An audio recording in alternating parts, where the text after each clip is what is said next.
O que é o arrebatamento da igreja? O que acontecerá? Veja o que a Bíblia diz. João capítulo 14, versículo 3. E se eu for e vos preparar lugar, virei outra vez e vos levarei para mim mesmo, para que onde eu estiver, estejais vós também. O arrebatamento da igreja será tão repentino que não haverá chance para arrependimento ou preparo de última hora. 1 Tessalonicenses capítulo 4, versículos do 13 ao 18. Não quero, porém, irmãos, que sejais ignorantes acerca dos que já dormem, para que não vos entristeçais, como os demais, que não têm esperança. Porque se cremos que Jesus morreu e ressuscitou, assim também aos que em Jesus dormem, Deus os tornará a trazer com ele. Dizemo-vos, pois, isto pela palavra do Senhor, que nós, os que ficarmos vivos para a vinda do Senhor, não precederemos os que dormem. Porque o mesmo Senhor descerá do céu com alarido, e com voz de arcanjo, e com a trombeta de Deus. E os que morrem em Cristo ressuscitarão primeiro. Depois nós, os que ficarmos vivos, seremos arrebatados juntamente com eles nas nuvens, a encontrar o Senhor nos ares, e assim estaremos sempre com o Senhor. Portanto, consolai-vos uns aos outros com estas palavras. No sermão profético de Mateus capítulo 24, versículo 12, Jesus mencionou alguns eventos que já se cumpriram, como, por exemplo, a destruição de Jerusalém, que aconteceu nos anos 70 depois de Cristo. O mestre também falou a respeito de eventos que aconteceriam em um tempo determinado pelo Pai, mas não revelado a nós, como o dia do arrebatamento da igreja. Esse evento tão aguardado pelos cristãos de todos os tempos será a completude da nossa salvação. Por isso, almejamos esse dia, quando seremos transformados, que receberemos um corpo glorificado. O que é e quando se dará o arrebatamento? A palavra grega para o arrebatamento é harpazo e significa retirada brusca. O arrebatamento será uma retirada sobrenatural e rápida da igreja do Senhor da terra, culminando no encontro com Jesus nos ares. Esse é um tema tão importante para os cristãos que no Novo Testamento o apóstolo Paulo escreveu 2 capítulos para tratar a respeito desse assunto. 1 Coríntios capítulo 15 e 1 Tessalonicenses capítulo 4.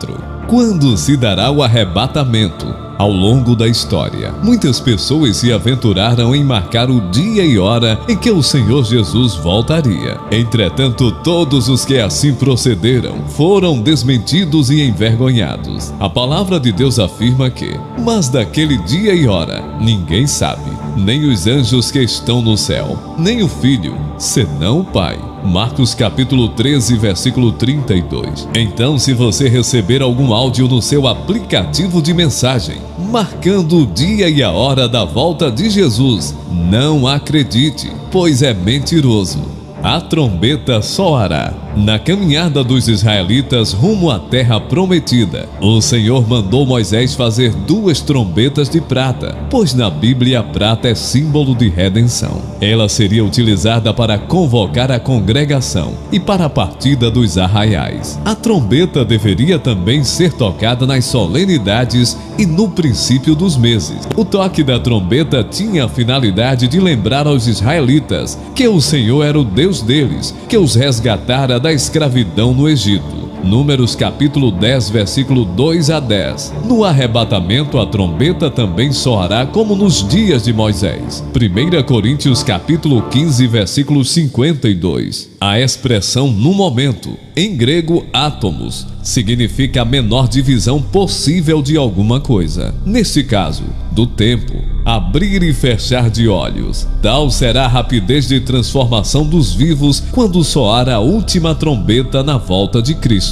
O Senhor estará convocando o seu povo desde o primeiro justo morto, o qual ressuscitará até os que estiverem vivos na sua vinda, os quais serão transformados a encontrar o Senhor nos ares, nesse instante solene de alegria para todos os salvos em Jesus Cristo. O arrebatamento da igreja para os crentes é a nossa esperança. Os crentes em Jesus pela fé Tenha a esperança e a certeza de que o arrebatamento pode acontecer a qualquer momento. Por isso, o crente fiel procura viver de maneira sóbria, justa e piamente, aguardando a bem-aventurada esperança e o aparecimento da glória do grande Deus e nosso Senhor Jesus Cristo. Tito, capítulo 2, versículos 12 e 13. A certeza da esperança de que Jesus voltará nos leva a viver como Simeão, um homem justo e temente a Deus, que durante anos aguardava a promessa da consolação de Israel. Lucas, capítulo 2, versículo 25. Todos os salvos em Jesus Cristo serão arrebatados e, num piscar de olhos, transformados. Deixaremos o nosso corpo abatido e receberemos um corpo glorioso, imortal e incorruptível, semelhante ao corpo do nosso Senhor Jesus Cristo. Filipenses capítulo 3, versículo 21. É a chegada repentina do noivo. Em continuidade ao sermão profético de Mateus 24, Jesus contou a parábola das 10 virgens. Mateus capítulo 25, versículos 1 a 13. O casamento hebreu possuía uma longa celebração, que chegava a durar dias, e uma parte importante do cerimonial era inicial, na qual o noivo em cortejo e ao encontro da noiva. Segundo Jesus, o noivo tardou a chegar, e as damas de honra adormeceram. Porém, as prudentes tinham azeite suficiente para manter suas lamparinas acesas. Sabemos que o azeite é um símbolo do Espírito Santo, e a história narrada por Jesus nos mostra que precisamos estar cheio do Espírito, pois só assim conseguiremos aguardar a sua volta de forma prudente e produtiva. Precisamos estar vigilantes para não sermos dominados pelo sono da indiferença. No arrebatamento igual à parábola, haverá um cortejo nupcial, pois o noivo virá para o encontro nos ares, com a sua noiva, a igreja. Então todos os crentes fiéis que estiverem vivos nesse dia glorioso serão levados para encontrar com o Senhor nos ares, e assim estaremos reunidos para sempre com Ele. 1 Tessalonicenses capítulo 4, versículo 27. E a derrota da morte. O apóstolo Paulo, escrevendo aos Coríntios a respeito da ressurreição, afirma que a morte será tragada na vitória. 1 Coríntios capítulo 15, versículo 54. A vitória sobre a morte acontecerá simultaneamente com a redenção dos justos que morreram desde Abel, pois a morte será derrotada com efeito retroativo, e até o mais novo convertido, naquele momento, será transformado e receberá um corpo incorruptível. 2 Coríntios capítulo 5, versículo 4.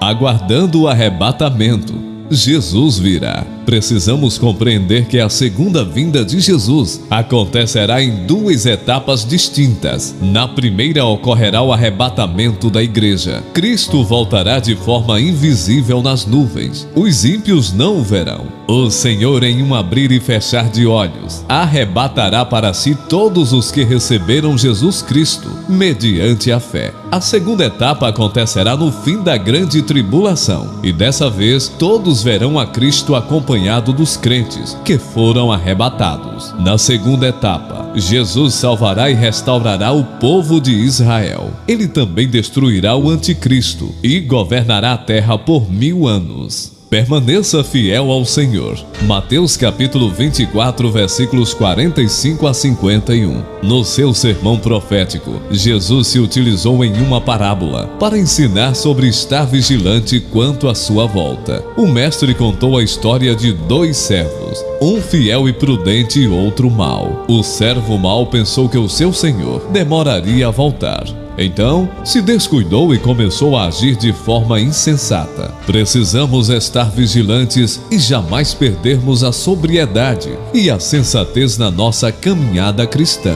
Temos de viver crendo que o nosso Senhor não tardará a voltar e que teremos de prestar contas com Ele das nossas ações. Utilize os seus dons e talentos para a glória de Deus. Mateus capítulo 25, versículos de 1 a 13. No sermão profético de Jesus, o mestre fez uso de uma trilogia de parábolas. Parábola dos 2 servos, das 10 virgens e dos 10 talentos. Jesus conclui o sermão contando a história de 3 homens que receberam de seu senhor dinheiros, talentos para investir. O senhor deu talentos a todos e depois se ausentou, indo para um lugar distante. 2 servos, enquanto esperava seu senhor, investiram os talentos que receberam. Mas um deles enterrou o talento recebido. Como muitos de nós, ele dormiu o sono da indiferença. Não enterre seus dons e talentos. Seja produtivo e utilize-os enquanto ainda há tempo. Conclusão: as profecias sobre o arrebatamento são infalíveis, coerentes, consoladoras e devem produzir em nós a expectativa que Cristo pode voltar a qualquer momento, inclusive hoje. Entretanto, enquanto o Senhor não vem, devemos trabalhar de forma incansável, olhando para os campos que estão brancos para a ceifa.